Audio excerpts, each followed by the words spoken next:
So I've got a pretty rad how it's made episode for you here, and it starts way back in the Carboniferous period, about 300 million years ago. See, back then, there were really high levels of CO2 in the atmosphere, which resulted in a really hot, wet climate from all the evaporation constantly going on, sort of like a big tropical sauna. This made perfect conditions for many vascular plants like trees to evolve, and without the seasonal fluctuations of hot and cold temperatures, they pretty much grew year-round, so their wood didn't really have the distinguishable rings that we know today, just pure, unbounded growth, using photosynthesis to suck up all that abundant CO2, convert it to sugars and store it in its wood, and release oxygen in return, which gave us the oxygen we breathe today, as well as cooling the planet and the atmosphere to the one that we've all evolved to survive and thrive in today. Now, as these plants died, they fell to the ground where bacteria, insects, and fungi would break them down, similar to how they're broken down today, yet with one key difference. See,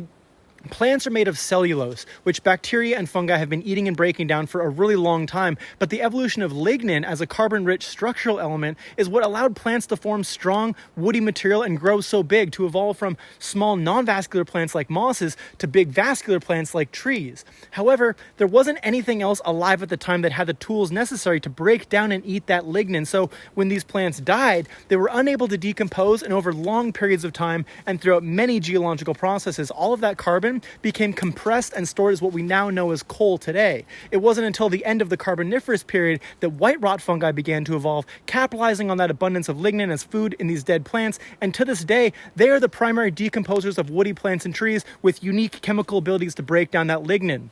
As a result, coal formation has more or less stopped after the Carboniferous period because that fungi was able to eat up all the lignin before it became entombed in sediments, which is pretty wild. So today when we burn coal, we're releasing all of that stored CO2 that the plants from the Carboniferous period helped suck out of the atmosphere, and since white rot fungi exist today, there's not really any way for us to capture or store that carbon through trees or plants as easily as ever again. So we're basically stuck with all that excess CO2 and the hotter climate that it results in. So maybe we should consider leaving it in the ground, yeah? Pretty wild.